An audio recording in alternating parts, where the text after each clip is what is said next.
Hello, welcome to WorkLife Namibia.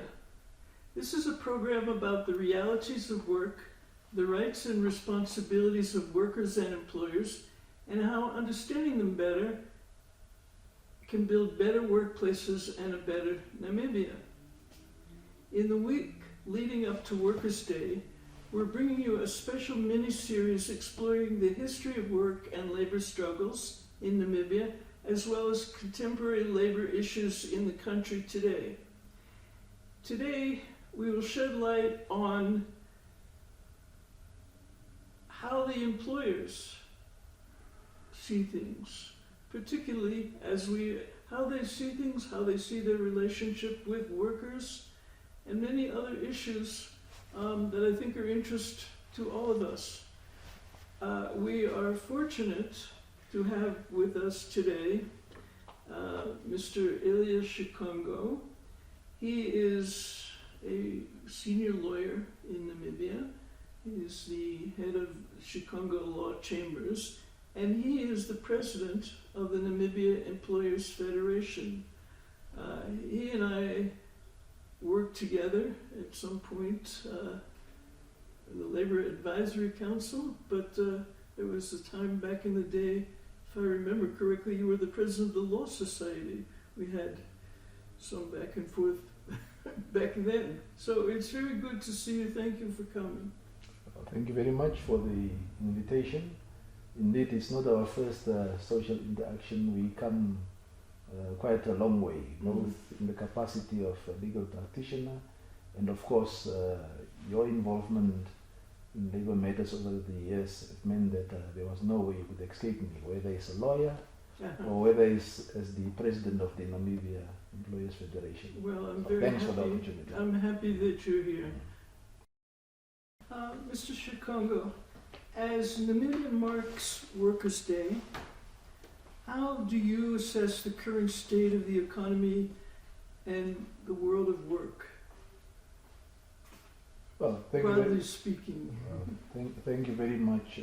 It's a very opportune time to ask about the state of economy, coming as it does on the heel of the State of the Nation, announced by His Excellency, the President.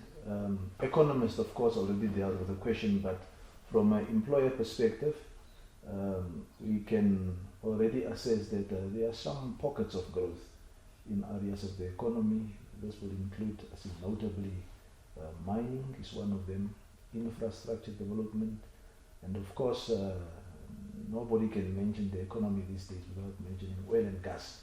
Others, the energy sector is one of those sectors that are showing growth. But besides and living besides all of what economists can say about the state of growth, I think there's one denominator where everybody's in agreement, and that is that currently, unfortunately, the growth is not such that one can say that it generates sufficient work, because unemployment still pretty much remain a big concern for policymakers, employees and employers alike. I understand from your introductory remark that this is all taking place in the context of the May Day celebration that is approaching us. And as employers, I think from the onset, it remained to be stated that when it comes to the economy, it's a time and a period that asks for greater and more effective cooperation between employers and employees. Well, I think all of us are thinking day and night about the high unemployment and what can be done about it. From your perspective, what practical steps can be taken to make a real dent in unemployment? Yeah, well, it's a very important topic. Unemployment, it's been quite prevalent.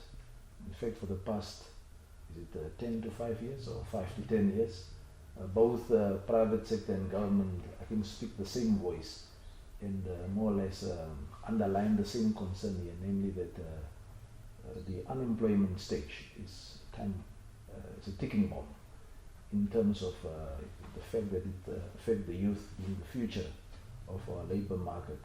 So it needs serious addressing.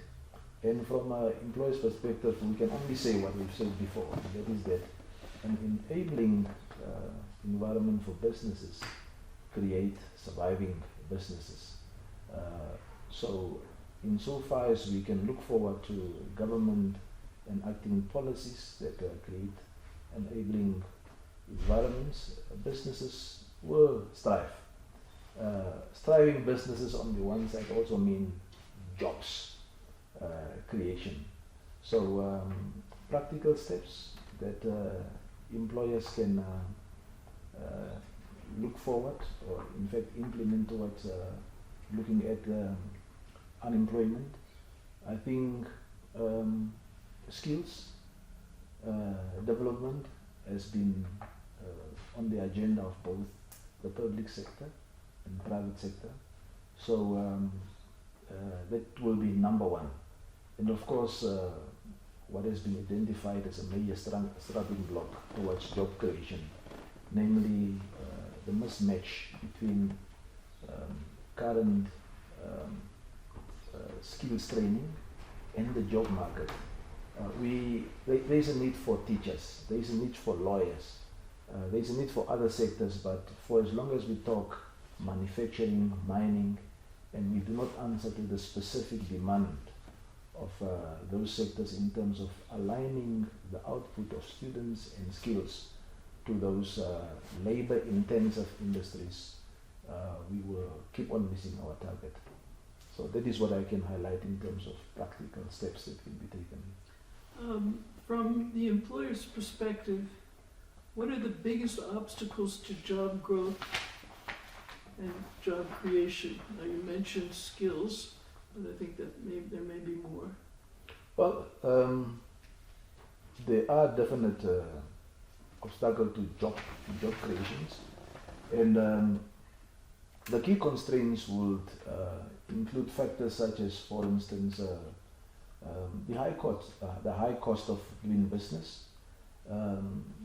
In workshop after workshop, when employers get to apply their mind to possible solution, regulations and rather regulatory complexity, everything is regulated. We still fail the test of opening up a business and running in the quickest possible time. For investors, this will remain a big concern. And for the local entrepreneurs and business people and employers, all glummed together,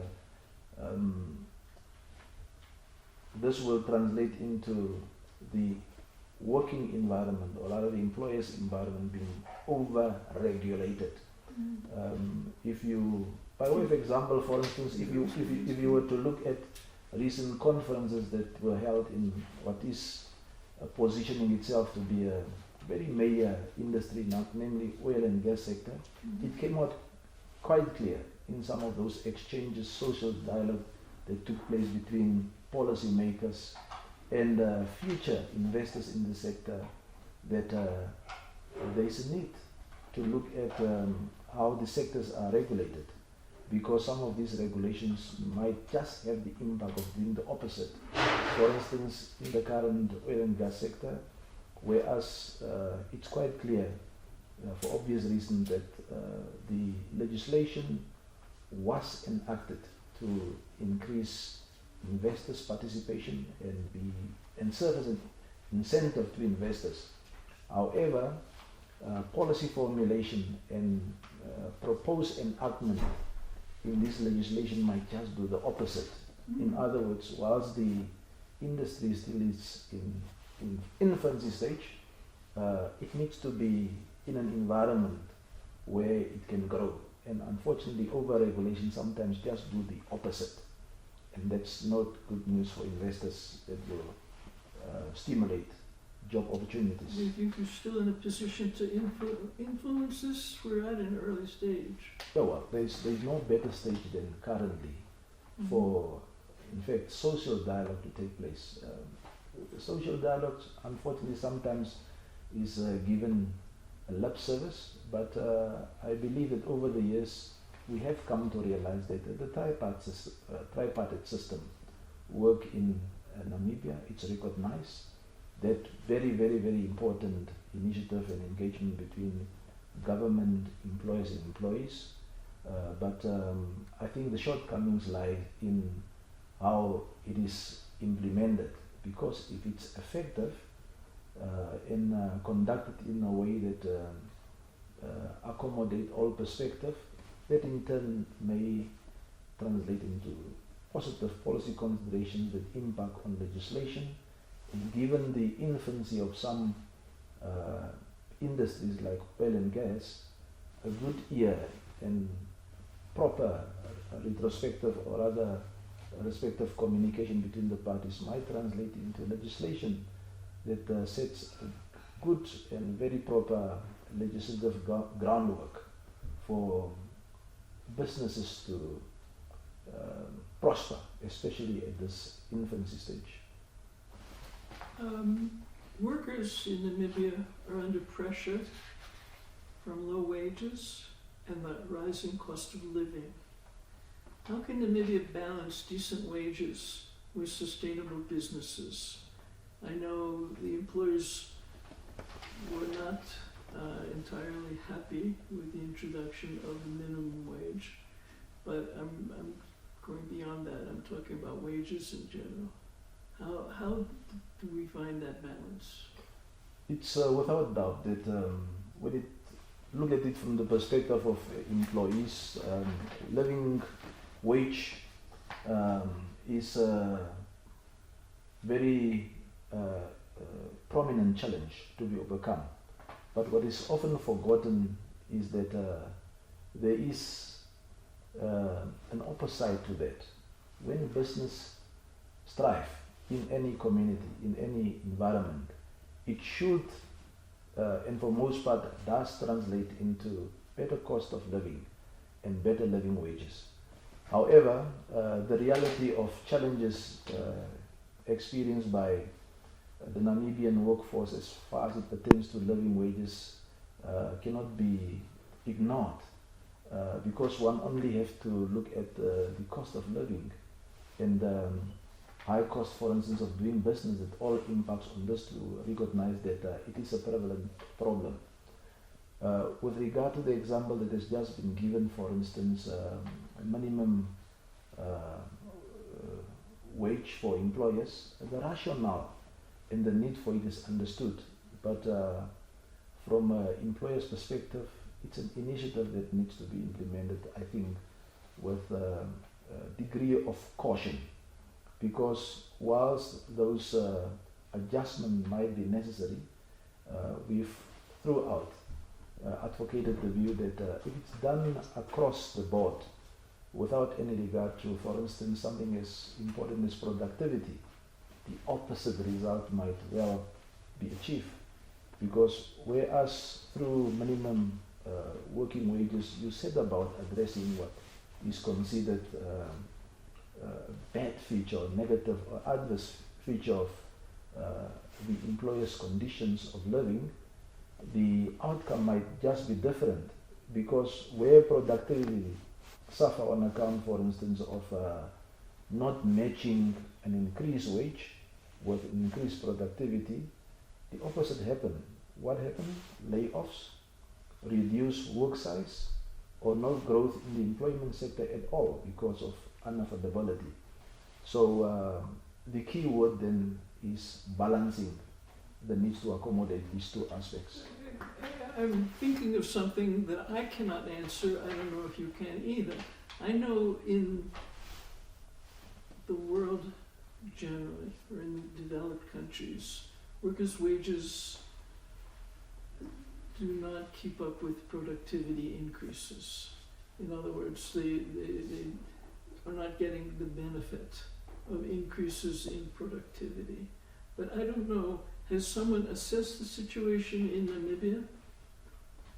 Well, I'm not sure whether that is a finding that can be applied with, without exception to any country, whether the first world or the developing countries, because for most part the situation will be different, for instance, in Europe, from what it is in Dubai or from what it is in Botswana.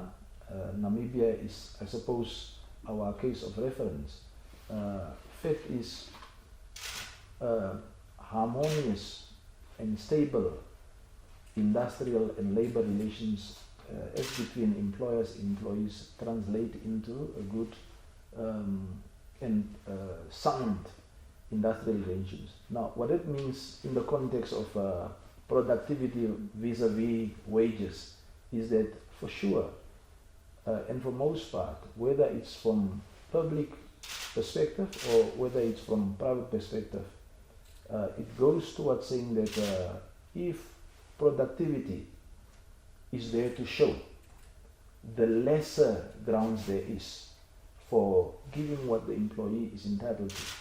For instance, it has become over the years and over quite a lot of jurisdiction commonplace for employees in many instances to share their financial statements. And what is it all about? It's all about transparency in those factors that you consider in arriving at the extent to which your wages matches productivity. So I wouldn't find common cause and find myself agreeing, for lack of a better word, with the notion that universally the trend is that productivity in some instances increase whilst wages always remain an issue. I think we've gone past that.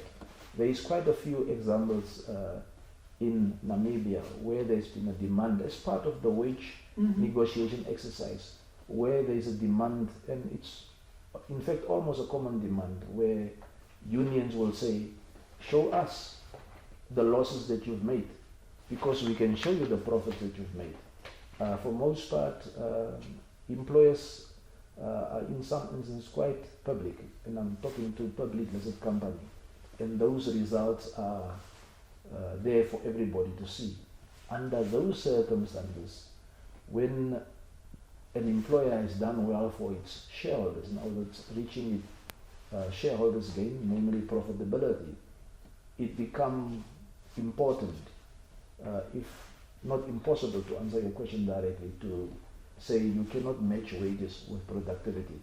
Of course, the challenge lay then with your small and medium enterprises, where there is no formal books or records where you show, or you can show, match your productivity versus the level or quantum of your wages. But still, that's a challenge on its own. But to answer the general proposition, there is mechanism in place to balance that equation between a fair wage and productivity on the other side. Given that Namibia is one of the countries in the world with the highest, worst level of income inequality, the highest income inequality, what role does NEF believe employers should play in creating a fair economy? Thank you. It's a question that always comes up, but by nature of things, the very narrow relationship between an employer and employee does not provide sufficient ground to answer a question as loaded as one at the level of inequality. Because as we know, there is an aspect about Namibia confronting even our national leaders at the highest level. One only need to look back to the situation prevailing as regards the ranking of Namibia as a developed country that is comparatively as opposed to an underdeveloped country, just because of this very aspect, namely very, very, very high inequality levels. But I think what I can answer within the context of approaching May Day celebration and what is supposed to be an ideal relationship between labor on the one side and employers is something that says, even though individually as stakeholders we can do very little, or rather we are limited to the extent we can contribute on resolving this rather high level of inequality, it is an aspect and challenge within our society that calls for cooperation and partnership between both labor, the employers and employees on the one side, because eradicating the skewed division of resources means that we are indirectly contributing to a more equal society. More practically from the employer's side, skills development is something that has been identified from quite some time ago as something that is indispensable for growth within the employers and employee sector. Better, well-equipped, well-resourced, also in terms of human resources and skills. If you have that type of platform for your working environment, that will translate into hopefully wealth for the country, and that in its turn is dependent on a very qualified workforce. So for starters, a qualified and skilled workforce is indispensable towards contribution to equality at large in the society. And then purely from a business perspective, something that we keep on coming back, an enabling environment for employers, that is legislatively as well as by way of policy, because if that is put in place, it creates a conducive condition to trade, to bring about sustainable work, decent wages on the other side, and in turn this, I think, in the long term will contribute towards the still elusive goal of an equal society in Namibia. This brings me to the role of trade unions. I think it's what I know from what I've experienced and the research that I've done. Workers who are represented by unions generally have higher wages and better working conditions than those who do not. I think this is demonstrable. You don't have to agree with this, but I'm saying this is what I think to be the case. From the employer's perspective, however, how can strong trade union representation in Namibia contribute to fairness, workplace stability, and shared prosperity, or can it? Workers' representation has been the state of affairs for a very, very, very long time in Namibia. In fact, pre-independence, the pre-independent era already saw the emergence of a very strong unionized workforce. So I think beyond studies, it goes without saying that the stronger the union in terms of representation, in terms of advocacy, the better for the employers. And once you have an organized, disciplined, well-informed and well-resourced union, that in fact translates into a proper platform for that very, very important aspect of taking our society forward, namely social dialogue and effective tripartism that results in reciprocal recognition of the rights and obligations on either side. The opposite must be true, namely that if you have a workforce that is unrepresented, no one or no institution there to advocate for its rights, privileges, and what is good for it, there is then generally a breakdown on recognition of those rights. And not to say that they are necessarily worse off, but you then have an unsatisfied workshop, which also in turn translate into lower productivity and so on.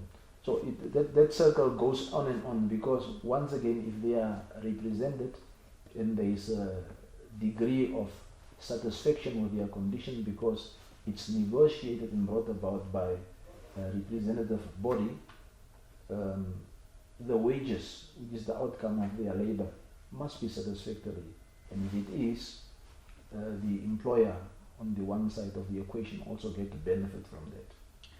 Now, in regards to employer-union relations, do Namibian employers, especially smaller businesses and trade unions, have the skills, capacity, and information needed to take place, to have meaningful collective bargaining? If not, what can be done to assist to make collective bargaining more meaningful? And I'm raising this because you mentioned that unions ask for financial information, for example. It's possible that neither the unions nor the employers, I don't know, but sometimes they don't have the information about what's happening in the economy, what's happening with other employers in the same sector. There are many questions where they may not have the information that may assist them in reaching mutually acceptable outcomes in collective bargaining. Do you think that's a problem here? I think that takes us back to the premises of the initial question, namely, is there any value to be obtained by a well-represented labor force? The answer, as long as it was, means yes, there is value in that. And that also goes along with the question that you just asked, because surely a represented and a well-resourced labor union for employees will also, and I know they do it, have as a high priority list training, access to information as one of their empowerment measures and as part of their programs. Now, is it adequate? Is it sufficient to enable them to negotiate from a position of strength, for instance, with employer?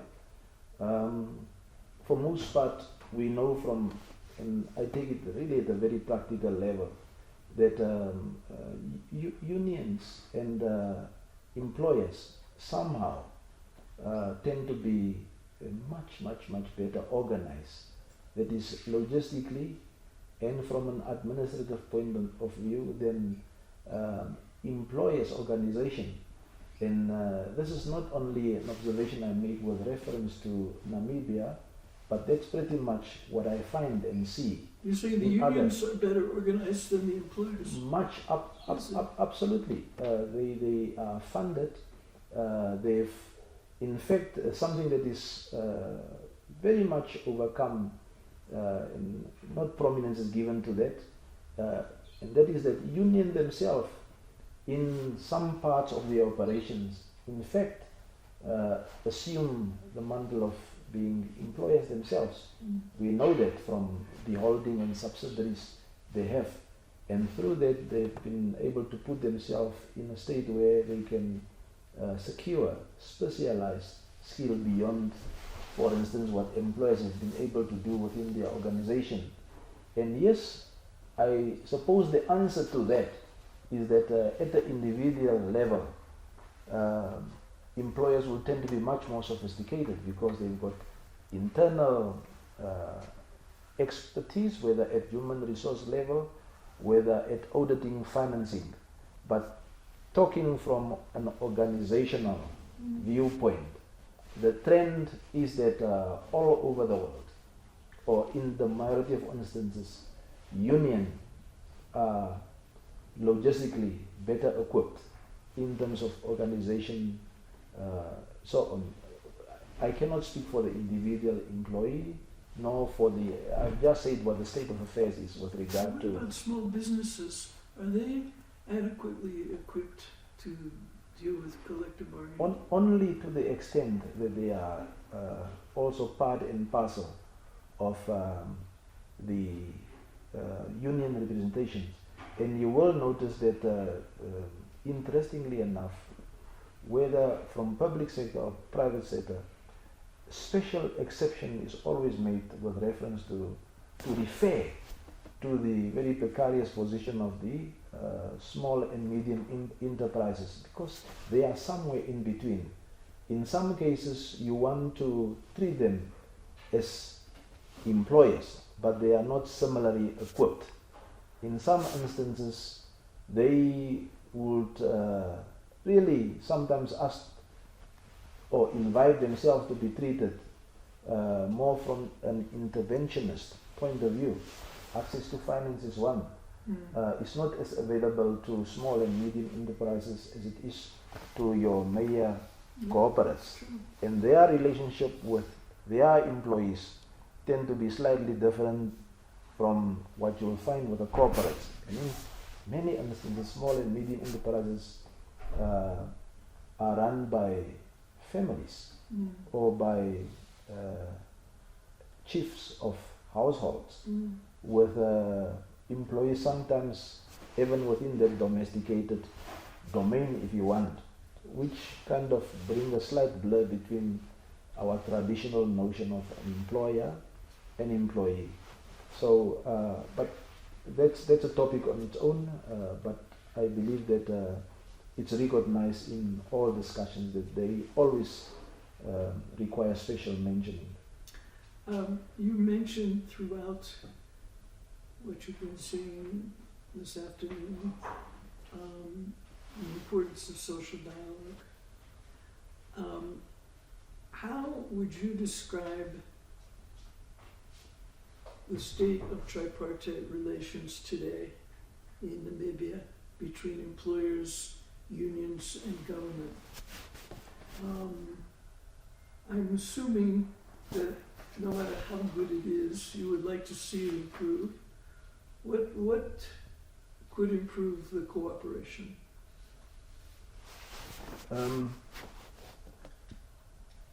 Cooperation, partnership, any term designating working together and joining common cause in achieving a better outcome for both the employer, for both the employee, and ultimately the country is to be encouraged.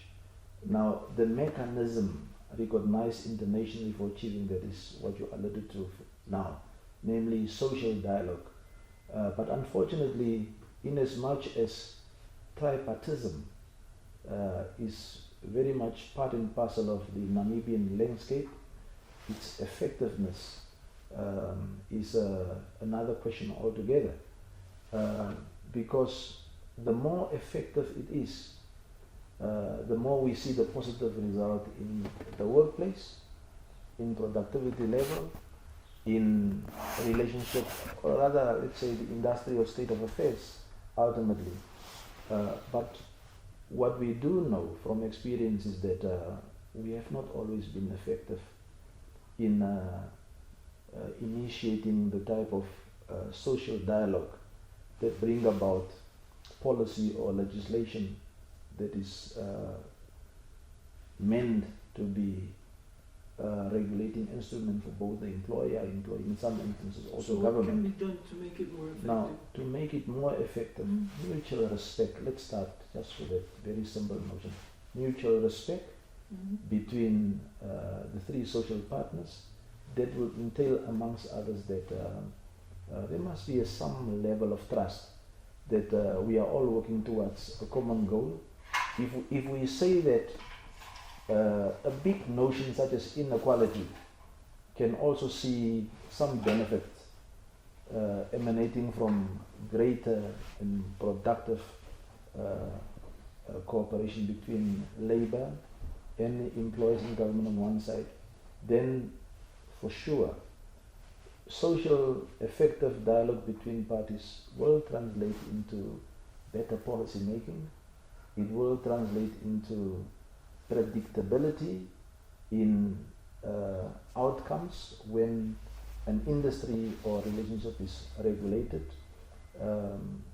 Industrial disputes are lessened to some extent because everybody adhere to the same guidelines. The opposite is true, namely that when social dialogue breaks down and only one or two of the parties, for instance, are seen in the consultative process, then the outcome brings about everything that we do not want to see, namely distrust, breakdown in communication, most importantly, uncertainty on what is so important, namely consistency and universal application of legislation. A very good example is, of course, the fact that we are now seized as a country with legislative changes to our labor regime. Now, as far as I could determine, and for most part, it's still a job in progress, and so far all social partners, that is employers have been part and parcel of that process, but from time to time you will find that there are instances in which there is either a refusal to be part of the process, and in some instances what appear to be sympathies with one constituency as opposed to the other. But still, that is not important. What is important is that a platform is created and still in place for all social partners to participate. And if effectively employed, in other words, not rushed, and where it is, for instance, established that this process will not lead to an enactment of legislation without the input of each and every constituency having been filtered, we will see a legislation that speaks to each constituency, and that is respected by all, them having been part and parcel of the process. And do we have a better example in the Namibian context than what we've seen with the constitutional process and the document that come out of there? So far, I'm yet to see any Namibian denouncing any constitutional provision for it being foreign or for it not being good. Of course, and the reason for that relates to the fact that each and every stakeholder was given, at least the represented one, was given an opportunity to say something. And at the end result, what you have in terms of the outcome, being the Constitution of the Republic of Namibia, is a document that has come to be respected not only in Namibia but outside the country. And I think that should be the criteria and the standard we set for all subsidiary legislation, be it labor legislation or policies. And we will be on the right track. As Namibia marks Workers' Day, do you have a message that you'd like to share with workers and employers about building the country together? Absolutely. Workers' Day is referred to as Workers' Day. But if I'm to say something about Workers' Day, it's really not just a day for workers, because workers do not exist or do not operate in a vacuum. Workers is just the one leg of an equation called the industrial relationship that is currently existing in Namibia, because you need employers, you need work creators in order for there to be workers. And at the end of the day, this very narrow and limited relationship between what we refer to as a worker and an employer on the other side is what translates at the end of the day to the economic well-being of the country. So if we understand that equation, that these are not actors playing their own place in their limited theaters, but they are part and parcel of a national effort and relationship that translate into national outcomes as far as the economy is concerned, then the understanding and the realization comes up very clear that workers' welfare and employers' success cannot be divided from each other.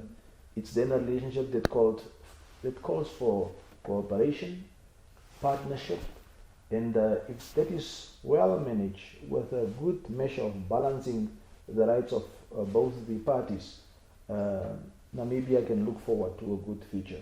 And then we can rightly say that even if we thought the question of inequality is limited to national level, in fact, a positive outcome to that can be linked back to the relationship between an employer and an employee. And if that is right at its elementary level, translated to beyond small employers, small and medium enterprises to big corporation, it all translates into something much bigger at national level. So it's our day as well.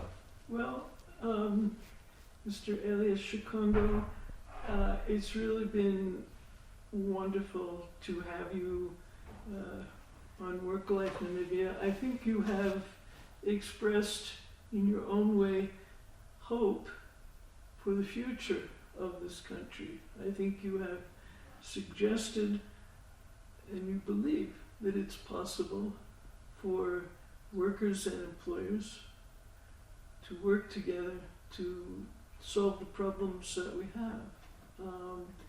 And of course, keeping in mind that such respect, mutual understanding are needed. But what you have said, I think, is very hopeful, and I want to thank you for that. We will share your views, hopefully with many people, both employers and workers, and I wish you all the best in continuing along this path. Thank you very much for the opportunity, most welcome, and compliments on a good initiative that I think will further through in terms of benefits to both the workers and the employers. Thank in you. the days to come. And thank you to our viewers and listeners. We will continue as part of this series, so stay tuned.